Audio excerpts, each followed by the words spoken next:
स्वागत है आप सभी का आपके अपने चैनल एकलव्य एजुकेशन सेंटर की इस नए वीडियो में।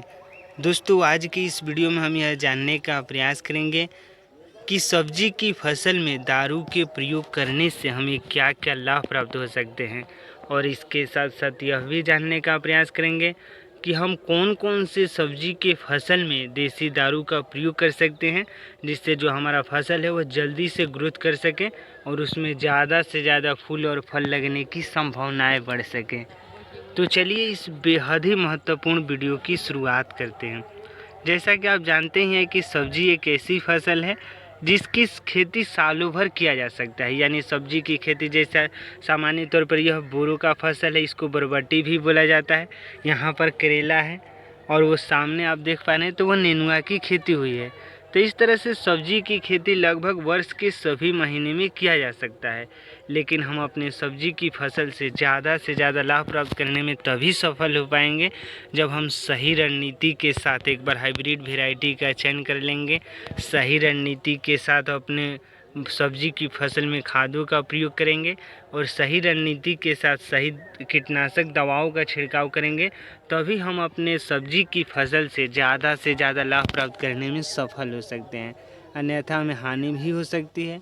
और मौजूदा दौर की काफ़ी संख्या में किसान यही सोचते हैं कि हम अपने सब्जी की फसल में कौन कौन से खादों का प्रयोग करें, कौन कौन से दवाओं का स्प्रे करें, जिससे जो हमारा सब्जी का फसल है वो हमें कम समय में ज़्यादा से ज़्यादा लाभ देने में सक्षम हो सके। और उन्हीं प्रयोगों में एक नया प्रयोग काफ़ी चर्चाओं में चल रहा है, यानी सब्जी की फसल में देसी दारू का प्रयोग। और देसी दारू का प्रयोग करके किसान अपने सब्जी की फसल से लाभ प्राप्त करने में भी सफल हो रहे हैं। और हमें पूरा भरोसा है कि आप भी अपने सब्जी की फसल में देसी दारू का प्रयोग करके ज़्यादा से ज़्यादा लाभ प्राप्त करने में सफल हो सकते हैं। लेकिन हमें यह भी ध्यान में रखना होगा कि आखिर हम देसी दारू का प्रयोग कैसे कर सकते हैं। तो सामान्य तौर पर देसी दारू में एल्कोहल पाया जाता है और उसमें एथेनॉल और मेथनॉल की मात्राएं ज़्यादातर होती है। यानी देसी दारू सामान्य तौर पर गन्ने के रस से बनता है या महुए से बनता है, और उस प्रकार अन्य जैसे चावल हो गया, आलू हो गया, इनके फर्मेंटेशन से बनता है देसी दारू। और यह शरीर के लिए उतना घातक पूरी तरीक़ों से घातक भी है। तो इस तरह से अगर सही रणनीति के साथ फसल में प्रयोग करते हैं तो निश्चित तौर पर हमें यह कीटनाशक दवा के रूप में भी कार्य करता है।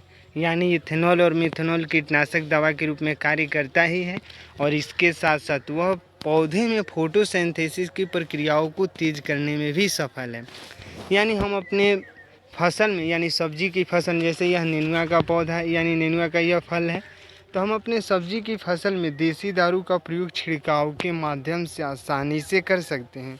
यानी अगर छिड़काव के माध्यम से करने की बातें करते हैं तो 5 ml प्रति लीटर के हिसाब से हमें 5 लीटर प्रति 5 ml प्रति लीटर के हिसाब से हमें देसी दारू का प्रयोग करना है।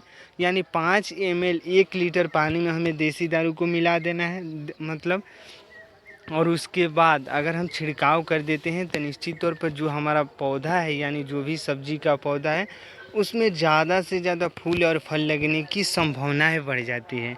यानी अगर कोई भी पौधा अगर उसमें ज़्यादा से ज़्यादा फूल और फल लग रहे हैं तो निश्चित तौर पर उसमें केवल लाभ ही हो सकता है। यानी कोई भी अगर पौधा ज़्यादा से ज़्यादा फूल ले रहा है तो वह फल में तब्दील हो सकता है, अगर हम सही तरीक़ों से एक बार कीटनाशक दवाओं का छिड़काव कर देंगे। तो जैसे भी हम मान लीजिए फूल है, अगर कीटाणु इस फूल के पत्ते को फूल को पूरी तरीक़े से खा चुके हैं, तो इस तरह से यह फल में तब्दील होने में थोड़ा सा समस्या हो सकती है, यानी फल में तब्दील नहीं हो सकता है। तो इस तरह से सही रणनीति के साथ हमें कीटनाशक दवाओं का भी छिड़काव करना है।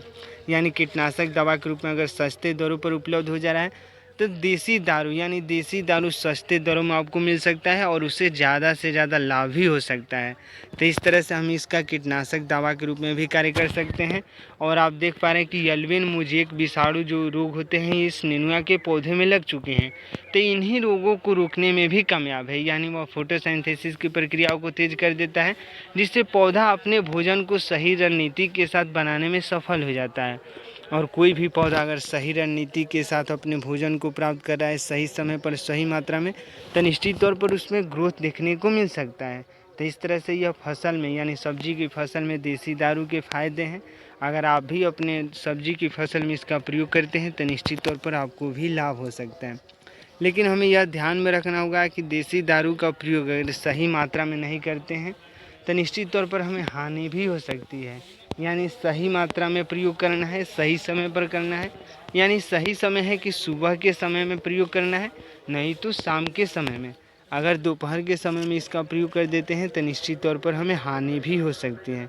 तो इस तरह से सही रणनीति के साथ सही मात्रा में और सही समय पर, और हम बातें करते हैं कि कौन कौन सी फसल में इसका छिड़काव कर सकते हैं। तो नेनुआ की फसल में छिड़काव कर सकते हैं, बरबटी की फसल में, करेला की फसल में, लौकी की फसल में भी कर सकते हैं। तो इस तरह से लगभग सभी प्रकार के पौधे में देसी दारू का छिड़काव किया जा सकता है और उससे लाभ भी हो सकता है।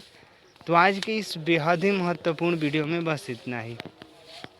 अगर आप हमारे चैनल के साथ नए जुड़े हैं और वीडियो अच्छा लग रहा है, कुछ सीख पा रहे हैं इस वीडियो के माध्यम से, तो हमारे चैनल को कर दीजिए सब्सक्राइब, ताकि हमारे द्वारा अपलोड किया गया हर वीडियो आपके पास सबसे पहले पहुंच जाए और हम तथा हमारी टीम भी उत्साहित महसूस करें कि आपकी सब्जी की फसल में देसी दारू के प्रयोग करने की सही रणनीति में हम थोड़ा सा भी सहयोग करने में सफल हो रहे हैं। तो हमें दीजिए इजाज़त। धन्यवाद। Thank you.